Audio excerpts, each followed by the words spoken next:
crystals or all THC crystals in it. You want there to be like, we've got enough cannabinoids to make you feel something from it, but it still tastes good. The other part of taste is texture. I can't eat something if the texture is gross. So I guess that's something else that food scientists have to, take into account when you're trying to add more THC and make something a higher grade, really. Certainly, certainly. And while I'm not a food scientist myself, but our team of our in-house R&D team, our partners in other states work tirelessly to maintain that taste, but also that texture. Because you can imagine, I love your omelet reference is so good.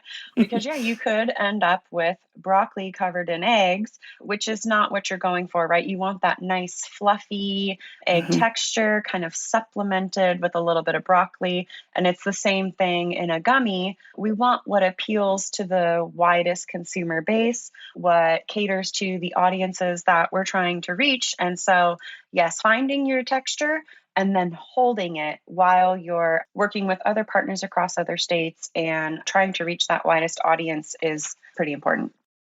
So, what do food scientists like Brianna do behind the scenes to put more milligrams of cannabis into a product without ruining that good chocolatey taste? Most of the time when it comes to edibles, the end consumer does not want to really taste extreme amounts of cannabis. Yes, there are, I feel like, really good flavor notes that come from cannabis in relation to the whole flavor matrix. If you can, add a complex flavor note with cannabis, I really enjoy that. But if cannabis is overbearing, kind of how vanilla extracts are in a cake, you add a small amount, it's very overbearing vanilla flavor. That's intentional. With cannabis, it could be the same exact way with extracts. And that's why it's really important for the food scientist's job to make sure that it is palatable at the end of the day. And so that's also my job to figure out what exactly is the correct extract that I want to put in this specific food or beverage to get that, final taste profile that I'm aiming for. So I've experienced a lot of edibles and really delicious chocolates that have a flavor note of cannabis that's very intentional. So they use high terpene, full spectrum extract purposefully for that type of flavor contribution. But a lot of the times, as you know, in the edibles industry, you get that overpowering cannabis, let's say funky plant taste. And sometimes that funk Yeah. isn't really, that's an adverse taste. It's not pleasurable amongst the consumers. Yeah.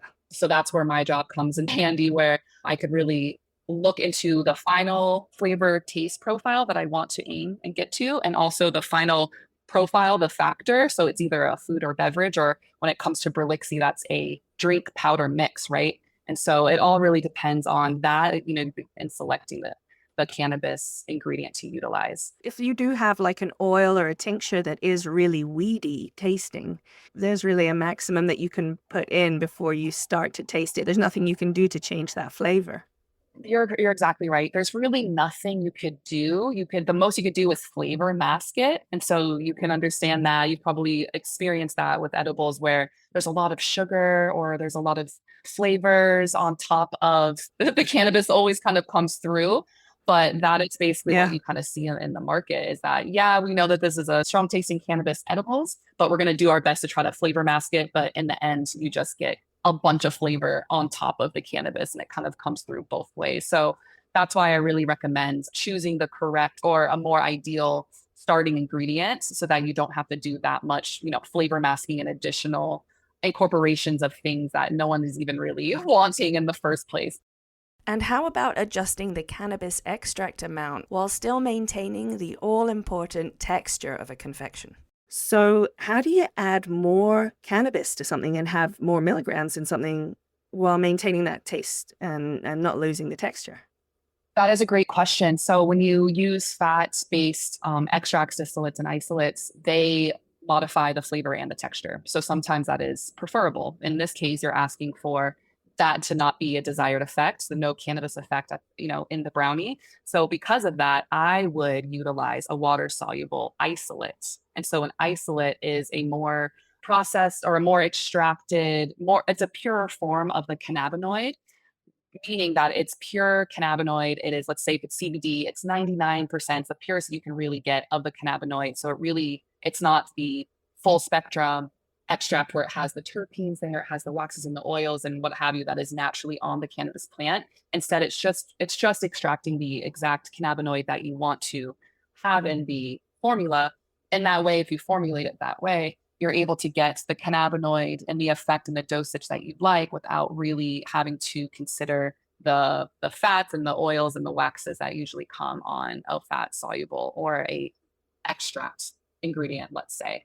So if I was presented with that, I would choose a water soluble isolate, either liquid phase or liquid format or powder format, create it into a slurry, which, if it's a powder, a slurry just means it's basically like a thickening agent. You get a powder and you get water and you just create it into something that is really liquid and an aqueous solution, and you add that to your other wets in your formula. So in this case, your water and your eggs, and then you add, you create the rest of your brownie formula.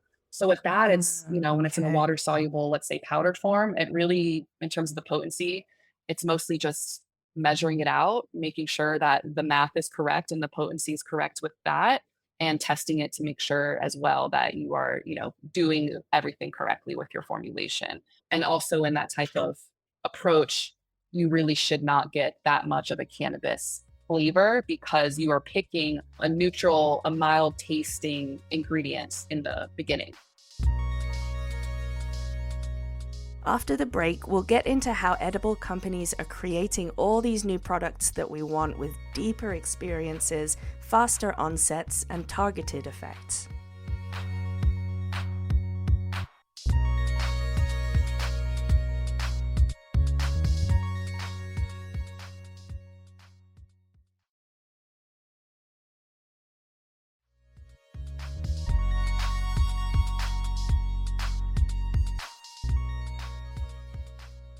So I was wondering about these cool new edibles that are promising certain experiences. There are several companies out now that offer targeted effects edibles, like those that offer to make us sleepy, happy, horny, or energetic. And Brianna explained to me how edible companies deliver on those promises. So, cannabinoids, for example, like CBD is really known just to relax and de-stress your body. CBN is really known to help your sleep cycle. CBG is really great for pain management. So it turns out it's pretty simple. Targeted edibles are really about isolating the cannabinoids that are known to give us those certain effects. Then I wondered how consumers can continue to enjoy those same targeted feelings if these products are being made in different states. So I asked Kristi how they do it at Kiva. So we do assist our partners in sourcing those specific strains to get that brand promise and to get that repeatable experience time and time again. So yeah, it kind of gets us into the nitty gritty and into those details. But yeah, it's a pretty hands-on process, but part of the ecosystem that we've created of out-of-state expansion. Yeah, replicating across state lines, that's really interesting to me. Like, you've got essentially different ingredients going on with the different plants that you can grow in different soils and atmospheres, and all of that translates. So there's not really, as of yet, a way to get exactly the same thing that I'd get in California as I'd get in Massachusetts, right? Yes, a goal that we strive for every single day is maintaining that quality, getting it dialed in and exactly the same. And you're exactly right, in an environment where you have to create that product in each state. So you're trying to create identical products, but that are made in different locations and different cities and different facilities. It's a complex problem. It's a complex system, but it really has to be accomplished by the businesses that are active in the market today and are growing across the nation, right? Like, it's table stakes now to be in multiple markets and getting your quality up to a level where it is as consistent as it can be is a really big part of those efforts. How about that new trend that we're seeing where edibles can hit us within minutes instead of hours? That fast-acting technology is all due to food scientists doing a little trick called nano-emulsification. It's basically a way to get molecules delivered much more directly into our systems. Nano-emulsion technology is not just for cannabis, it's already being used in lots of pharmaceutical applications too. And Brianna explained to me how they do it. All right, let's dive into the nano-emulsification. We have finally gotten to it. Ooh, oh my gosh, this is fascinating to me. Stay on track, Brit. You can do Let's it. go.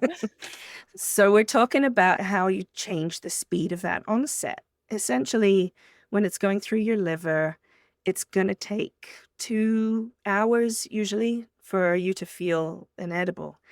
What is nano-emulsion and how does it work? How does it speed it up?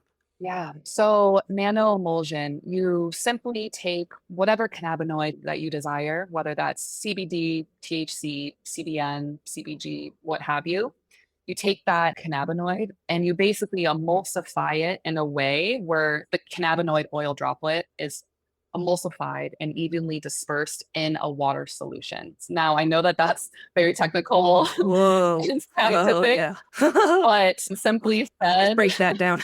yeah, simply said, it just creates a very small nanoparticle of an oil cannabinoid that enables your body and enables your body to absorb it in your mouth and in your stomach because it is in water. Because it's in water, you're able to absorb it really, really quickly. It goes right into your brain barrier, into your bloodstream, and you immediately break it down. You don't have to wait for it to hit your lower digestive system. It absorbs immediately in your oral cavity, in your esophagus, and in your stomach lining almost fully before it hits your liver. The science is still out in terms of how much exact bioavailability is in this nano-emulsification compared to traditional cannabinoids. But there is really great things coming out about how quickly and how fast basically it metabolizes in these systems way much before it hits your liver. So in that instance, it's really good. Wow. How long does it take for you to feel something that's a nano-emulsified product? Anywhere from 5 to 10 minutes, you should be feeling an onset, 5 to 10 minute onset. Oh, Mhm. I didn't know it was that Yes, fast. Okay, yes. cool. And that's all due to the nanoparticles and how it just absorbs in your oral cavity. Dope. We are so smart. Ugh, the species blows my mind. So nano-emulsification sounded very cool, but it is still a new kind of tech, and I noticed that not every cannabis edible company has taken it on yet. So I asked Kristi where Kiva stands on making fast-acting edibles. So something that's really popular right now is to have a faster onset of edibles. Do you see that's a really big demand that everybody wants? Like, I want to feel it within 5 or 10 minutes of eating it. I don't want to wait 2 hours anymore. Yes, I think is one of the time to onset is one of the biggest drawbacks to edibles at this current point in time. We're used to, as a society, like instant gratification, overnight delivery, same day. You know, we want what we want, and we want it right now. Yep. So with our strategy for our products, our company is all about integrity and doing what's right, finding the very best ingredients, finding the very best cannabis for our products. And we're still on the hunt for fast onset technology that we feel we can fully support and that our consumers will also fully support. So fast onset for us, we don't have a fast onset product out in the market at this moment, but our journey continues to find that perfect item or that perfect technology that we feel works every single time in a meaningful way to the consumer. And we like to back that up with studies just to see, are people actually experiencing the desired effect in a consistent manner? So yes, fast onset technology, I think, will be a great thing for the consumer when we can finally find tech that we really, really feel passionate about. So while some companies are offering fast-acting edibles, others like Kiva are focused on experiential products, like this other new trend of edibles that include live resin or rosin. As we mentioned earlier, live resin and rosin edibles are made with the good stuff from the plant, extracted from flower that has been flash frozen straight from the ground. So absolutely nothing is lost, and in the case of rosin, it's extracted without using solvents. Then that super potent extract is added to the edibles, and off we go. one that I've heard that Kiva does specifically that is supposed to be like, oh, the pinnacle of edibles is the live rosin, or is it live resin? I honestly get confused, but I know that you do both. Yes. But what's the difference between a regular edible and something that's made with the live rosin or resin? Yep.